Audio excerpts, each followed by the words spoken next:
Hello, everyone, and welcome to the Docs Huddle, your gateway to an in-depth connection between sports medicine and the latest events in sports, fantasy, and betting. Today's show is brought to you by the Health and Wellness Depot. Unlock the power of well-being. I'm Dr. Mikey B. With me, as always, Dr. MJB, the legend. We got our Thursday night special show today. Let's get it rolling. I'm excited, Mike. Listen, second win of the year for the Panthers, so I'm on a roll. So I'm not saying that's going to happen this week, but I certainly hope not.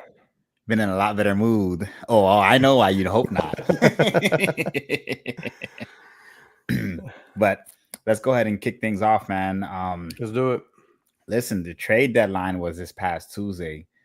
A lot of trades went on in the league, man. So I'm curious to get your opinion on the trades that went down and what are your thoughts and how do you think some of these guys can potentially impact their teams that they were traded to? Yeah. It was a really big trade week. We got a ton of them here.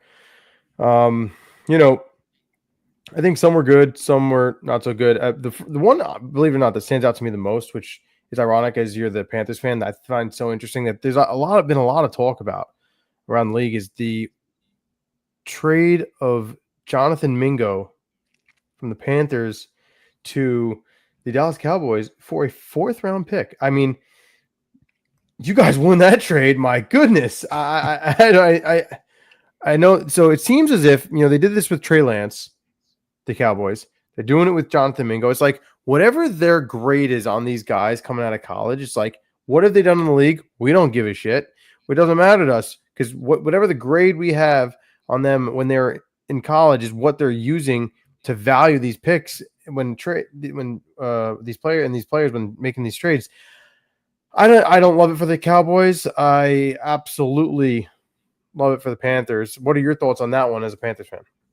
So real quick, I think the Cowboys have been so cash strapped lately, and they've been trying to use a lot of their money on their marquee players that I think they're hoping to land a guy, like you said, they potentially saw what potentially had a high grade on coming out of the draft.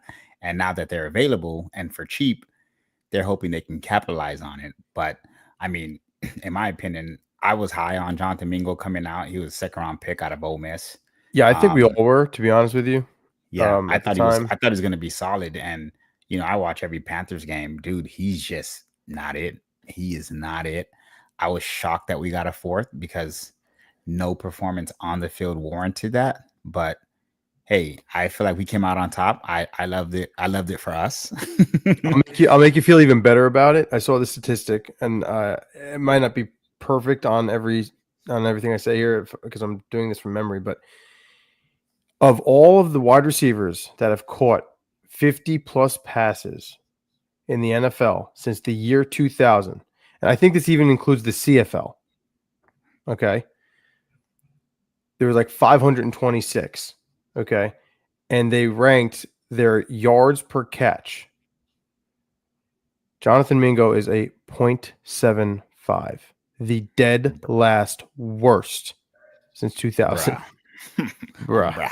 Bruh.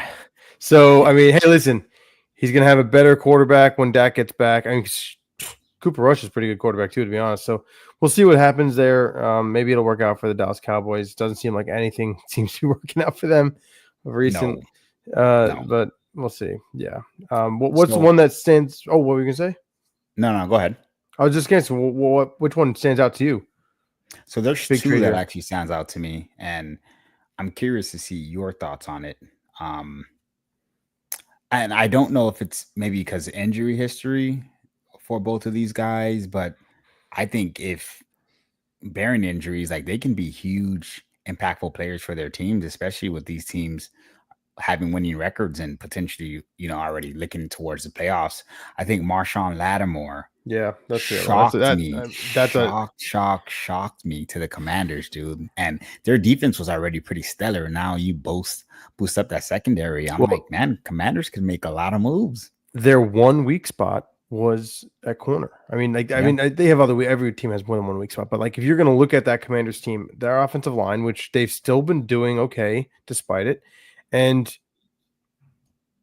their secondary has been where they're getting beat. Now you just go and get a stud cornerback. I think this is going to make out very well for them.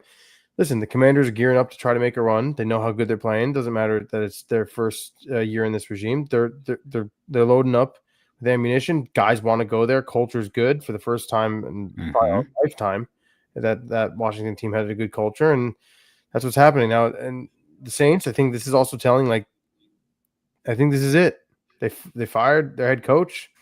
Now that I know you're happy about it. They fired their head coach. They're starting to sell away. Blue chip talent. I mean, they're abandoning the season and they're going into a true rebuild year. Derek Carr likely won't be there next year. I think they're trying to flip everything around. So, that one's definitely the most intriguing for me. Yeah, and then the other one for me was the Zadarius Smith to the Lions. I mean, obviously they lost Aiden Hutchinson, so they had to fill that void, but I thought that was phenomenal. I didn't even know that he was available. So the fact that they were able to get him, I was like, oh, that's an amazing move.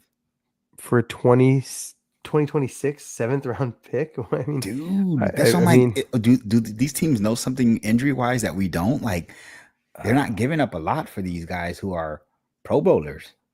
I know. And, it's interesting, right? Because that trade right there goes against what I believe to be the trend. Right. Where when I say that, I mean, because the value, and this is new thought and what I'm hearing might be going around amongst, front offices in the league. And I could be wrong, but this is what I've been hearing. The research that I've done is that the values of 4, 5, especially 5, 6, and 7th round picks is diminishing significantly because guys are not coming out as early now due to the NIL. Oh, I can stay in the league and play my senior year and make another $1 million. They're going to do that. They'll make more money as a senior making that $1 million than they will on their first year of their rookie contract coming out the league to get drafted in the 4th, 5th, or 6th round. So now you got more bottom end talent from the senior class that would normally be undrafted free agents. Those are your 6th and 7th round draft picks, man. Yeah. So, I don't know what that says to the trade market, but to me, that means that the value of some of these later round picks might diminish, and some proven commodities are going to be of more value. That's the way I'm hearing it when I'm seeing it. We'll see. I mean, when I heard that, I got kind of happy because me working with the NFL Combine Prep. Hey, listen, if that means our guys can get drafted versus going undrafted, in free agency, shit, I'll take that for them any day of the week. That's going to help our guys get drafted, but we'll see what happens. What are your thoughts? No, that you bring up an interesting point. I didn't even look at it from that perspective. But yeah, no, that's true. If you're going to be making more money in college, there's no rush to kind of go out. And a lot of these guys, from 5th, 6th, 7th, and undrafted, likelihood of them making a roster and lasting in the league past their 2nd or 3rd year is usually slim to none. So you're telling me I can maximize on money before even having to deal with all that? Yeah, I'd commit to that. So. Yeah, I think it makes a lot of sense. I think it makes a lot of sense. I don't know if teams aren't thinking that way, right? Because everybody still can't stay. You still have a lot of guys. Well, you have to leave anyways. So, right. Yeah, that's an interesting point that you bring up. Hopefully, basically the juniors that would come out are staying in next year. That's basically where we're getting at. Seniors got to go. But for sure. So yeah, we'll see. Yeah, we'll definitely see. Yeah, I just found that pretty interesting. Last one I just want to mention. This didn't happen right before the trade deadline. This happened a week ago. But we talked about the DeAndre Hopkins trade already, so we don't have to bring that up on the show. That's obviously already shown success. Cam Robinson. Mm-hmm. I don't know what we know that the Vikings had that injury to the left tackle position, and this is a very good Vikings team but they can't afford. No one can afford to lose a left tackle. And they lost their left tackle. Now they go and then they go make this trade for Cam Robinson for a conditional 5th. I mean, that's to me, that's unbelievable value. Like the Jaguars, you just traded away your starting left tackle. Mm-hmm. I don't know what's going on there in Jacksonville, man, but to give up your starting left tackle for a 5th is that's tough. But anyway, yeah. Yeah. You know, Also, another one. I think that they're set in the secondary, but I think it helps because it provides a veteran presence, and I think that's why they did the trade because this guy's injury prone, Tre'Davious White, but the yeah, Ravens secondary, one, doesn't have a lot of depth, and two, outside of Marlon Humphreys, is young. So you bring in Tre'Davious White, that gives you kind of an insurance policy. You don't have to rush him out there, and let him be a veteran to the younger guys, to help teach him the way. I think that's a solid move. Ravens are really, man, they're all in this year, dude. It's go big or go they home because they're like, they got to listen, do it. They this is got to our do it. year. We feel like we have all the pieces. There's no reason not to get it done. And I quite completely, frankly, I they're showing it. yeah, I completely agree. I don't see how they. I mean, if they don't make it to the big game this year, it's a failed season. I'm sorry. Mhm. Just get it done. I agree, Yeah. and I hope they do. I hope they do it. They're an exciting team. Lamar deserves it. So he's on another. He won the MVP last year. His second MVP last year. The guy's got a better season this year. Yeah. I mean, it's insane. But we'll see. We'll see what happens. By the way, their unis Thursday Night Football clean. See those things? Yeah. Yeah.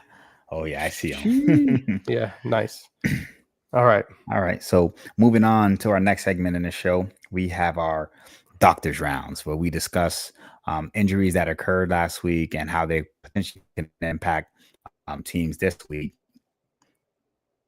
So I'll let Mike go ahead and pull that up. Briefly talk about the injuries that we feel like will truly impact those teams and their ability to win and have success this week. So take it away, Mike. Anything stand out to you there?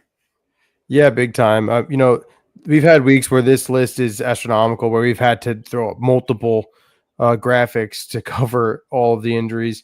We just picked out some of the key ones that were newer, that are not just lingering over and over.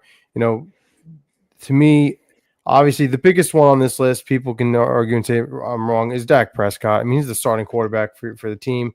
You lose your starting quarterback. I don't care how good or bad he's been doing. Like, he is one of the better. He's in the top 15 in the league. You're losing him for multiple weeks, and a Cowboys team that's already struggling, that's already in a really bad place. And now it's like, if they don't want this entire season to completely derail, they're gonna have to figure it out without him. That's extremely impactful. The other one that I noticed, is T. Higgins tonight. Listen, last time that the Ravens and Bengals played, he made up for over 30% of the targets thrown by Burrow. I mean, that's a lot of all the targets. That includes wide receivers, halfbacks out of the backfield, and tight ends. So him not being on the field tonight, I think it's gonna impact him dearly. Now, does that mean we take the over on receptions for Jamar Chase? He'll get the targets. I don't know if I'm going to take the over. The over was like 6.5, and he hasn't been averaging 6+ in majority of the games this year. So don't get too excited about thinking that one's a lock, because they definitely adjusted the line on that one. How about you? Oh yeah, for sure. No, I would agree. I think both Dak Prescott and T. Higgins, both being out, impacts their teams the most. Another one I would include would be Isaiah Likely. I feel like him and Lamar Jackson are starting to build chemistry together. It's crazy. I did not foresee him being their tight end, their go-to tight end when the season started. Hence why I took Mark Andrews on my fantasy team. But they had good rapport together. So I think that obviously the Ravens won't lose a beat because they just been phenomenal on offense. But I do think that him being out doesn't have that security blanket that Lamar Jackson has grown to accustomed to having these last couple of weeks. So yeah, I don't think it's as impactful as a Dak Prescott and T. Higgins injury, but I do think that not having them there definitely can affect Lamar Jackson in some way. Yeah, I agree. I also want to caution anyone who's about to take a last-minute parlay and add the Mark Andrews receptions. Don't do it. Right? Deontay Johnson is now on this team.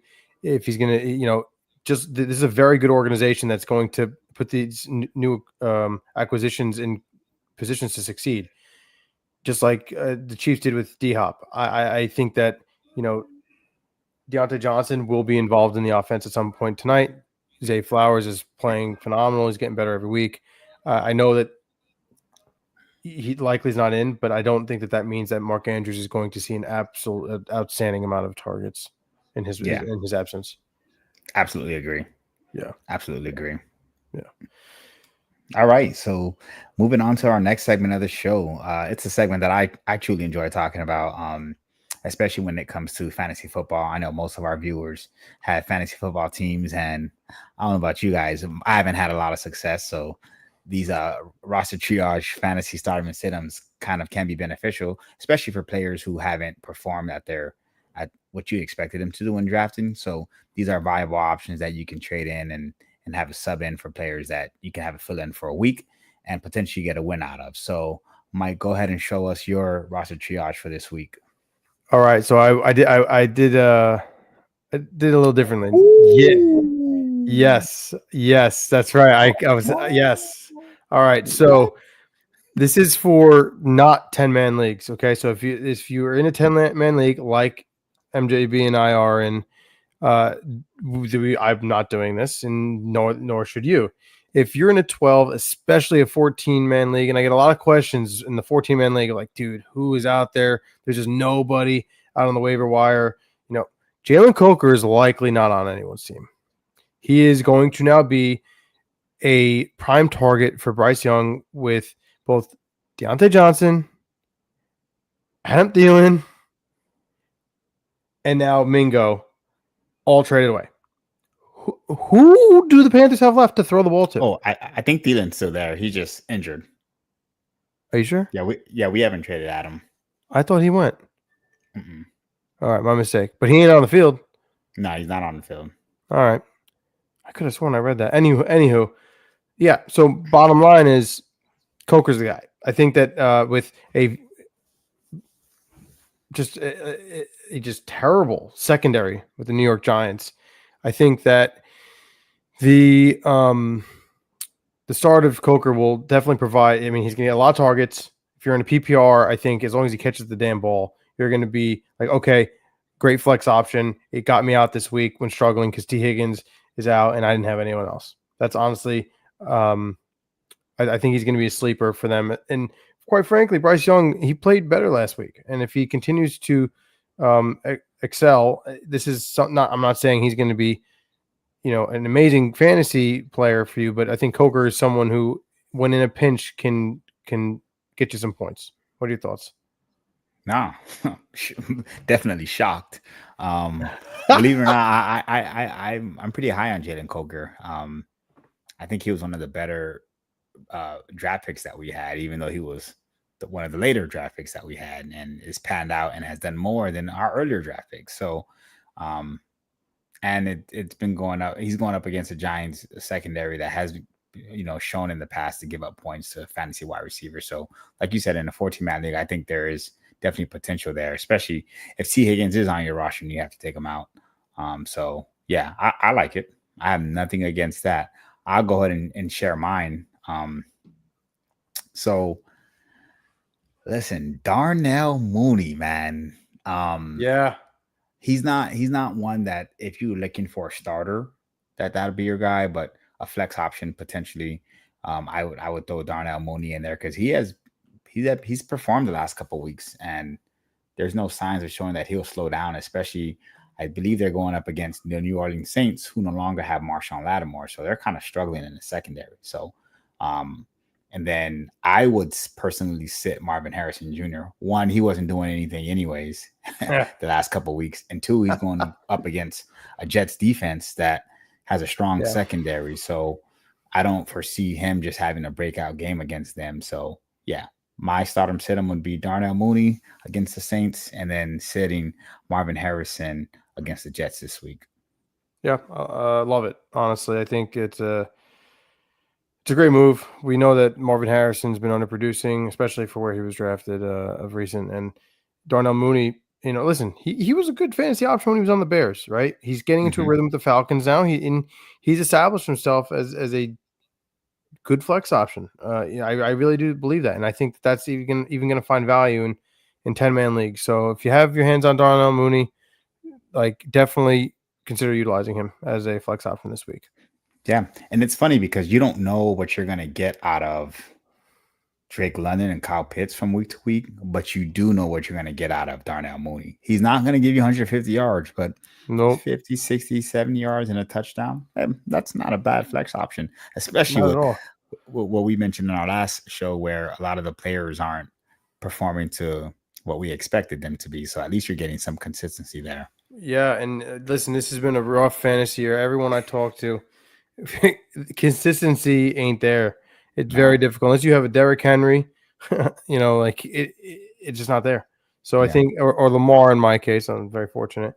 Hoping he just goes nuts tonight. But um, yeah, so I agree. I think the Darnell Mooney option is a good one. I yeah. do. Okay, so this is my personal favorite part of the show, As is the mine.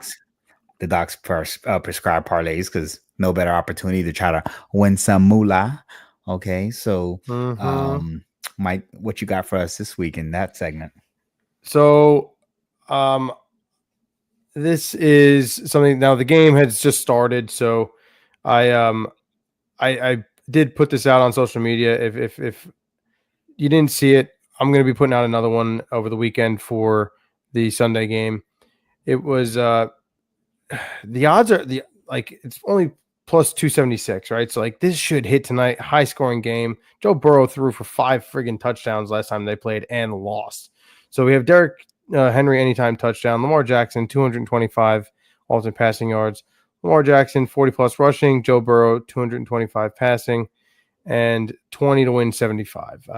Like I said, if you didn't see it originally put up on social media, then and you're just seeing this now, you likely aren't able to take this. You probably still get in the Derrick Henry anytime touchdown.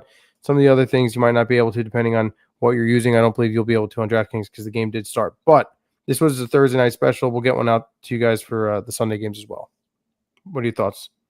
I think it's a guaranteed hit. I don't see Yeah, it's a lock. why It's any of an absolute those. lock. Yeah, I don't see why any of those wouldn't happen. Like I foresee it all happening. The only one that if it didn't happen, I would probably lean towards is the Lamar Jackson 40 plus rushing yards. But I still think that's a lock. Yeah, Because so he has not rushed for under 40 yards in a single game this season. so yeah. And so yeah, but I see why you would be uncertain about that. It wasn't until I looked that up because like 40, because there's games where he goes off, games where it's like a lot less. Like so, a lot less games was 40 or was more than 40. So that's why I was like, all right, this is and so the odds weren't terrible. It was worth taking this week. Yeah, no, I think that's a guaranteed ticket. I'll go ahead and share mine. Um, all right, people, let's get this money. Okay, we have a 3-man parlay here. You bet $20 to win 100. I have Jahmyr Gibbs having a combined between rushing and receiving yards over 82.5 yards, which that'll happen. He's heavily used in their passing game as well as their splitting carries rushing. Josh Allen for 2 passing TDs. He's been on a roll this year. He's been having 2 or more in most of his games, so I can't foresee why that would change against Houston.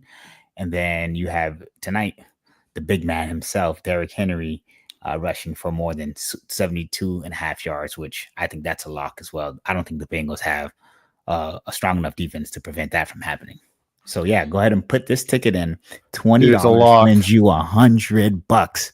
Dude, that is $100. lock. It's a lock. I love it. I think that's a guarantee.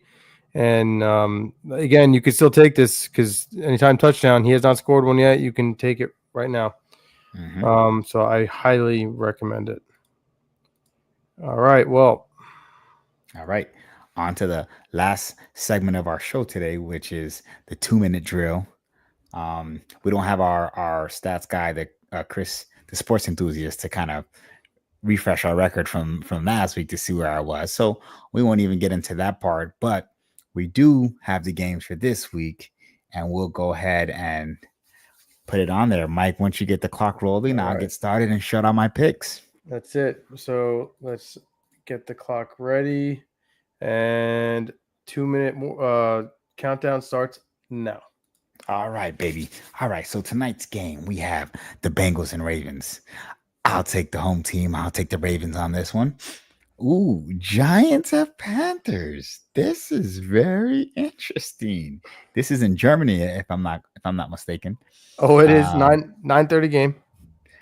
Ooh, man, both 2-7 teams. Listen, if they're both going to be 2-7, I gotta roll with my team here, Mike. Sorry about that. So I'm gonna roll with the Panthers on this one. Um, I'm gonna go with the Bears over the Patriots, the Bills over the Colts, the Vikings over the Jags, the Chiefs over the Broncos, which that'd be a good game. That's going to be a good game. Falcons over the Saints. Man, the Bucks, even though they're injured, even though they have a lot of injuries, I don't think they're as bad as people think. Dude, I'm they're still gonna so roll good. with San Fran, but man, I wouldn't be surprised if Bucks pull that out. Now this to me is the game of the week.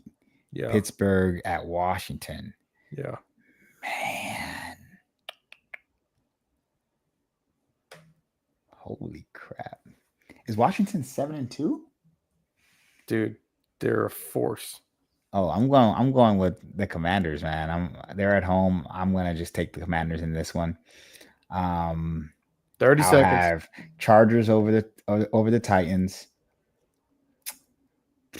Let's do Cardinals over the Jets. I don't trust the Jets, man. 20. Eagles over the Cowboys. Lions over the Texans, and Rams over the Dolphins. What do you With think? 8 seconds to spare. Yeah, yeah, well done. Obviously the Germany pick was incorrect. I mean, allegedly. it would be very much like the Giants to not be able to get a win in the United States. But if I travel to Germany to go watch them, then maybe I could see them get a W. So, whatever. Here's my thing, man. Chiefs got to lose. They got to lose eventually. They're not going to go undefeated. This is a divisional game. That Denver defense is stout. I just think that it's just a weird any given Sunday upset. Denver takes it in Arrowhead. Now, is this the first time or second time they're playing each other? I believe Because it's the first. if it's the first, I'm still gonna roll Chiefs. I think that Sean Payton is a really good coach after he has a chance to play you. So if this is the first game, then yeah, I think the Chiefs would. But I don't blame you, especially I think Sean Payton's a phenomenal coach, dude. Look how competitive that team is, and this is his first season. So I mean, well, this is second season, isn't it? Second Yeah. season, yeah. So First look season how was just a competitive they are, disaster, dude. but So it's wild. Yeah, he he's got his changing the guy. culture So. to his exactly to what he wants. He's got his quarterback. Yeah, I think that could be the upset of the week. Other than that, man, you hit it pretty well. I think. Did you take the Cardinals over the Jets? Yeah. I'm taking the Jets. Okay. What about Steelers and Commanders? I'm taking the Commanders. Okay. I just think that, well, if the Steelers win, I wouldn't be surprised. I think that if this was a Steeler home game, I might lean towards the Steelers. But the Commanders are just such a good football team, and I think that last week they beat the Giants, but it wasn't in definitive fashion. The week before that, they should have lost, but to the Bears, but they had the Hail Mary. I think that things are just going in their way, man. Yeah, they just are. I just think that it's not a team you want to be playing right now, to be honest with you. And I think that they're figuring it out. They're finding ways to win, even in games when they shouldn't. And if they go in there and they play a good, clean game of football against the Pittsburgh Steelers, I don't think that the Steelers offense can keep up with their offense if they can manage to score points on the that's on the Steelers defense, Yeah. which I think they can do. No, I think so too. Yeah. So that I mean, and then the other thing too,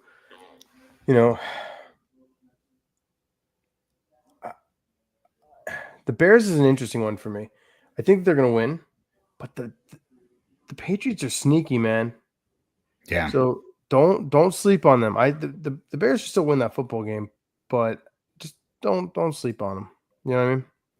Yeah. No, dude, the only other one that really had me tricked over was the Niners and Bucks, man. I really had a tough time picking that one because despite being injury like being depleted by injuries, the Bucks they come to play, man. Like they almost took out the Chiefs, so it's like don't sleep on them, and the Chiefs are undefeated. Yeah. So Listen, if I'm biased, right? I'm going to say the Bucks because I'm how big of a fan I am of Baker Mayfield. So like, it's like Baker against whoever. I got him. it's like I got faith in my guy. You know what I mean? So it's at home. I want to take the Bucks, but on paper I should be taking the 49ers. So I'm a split.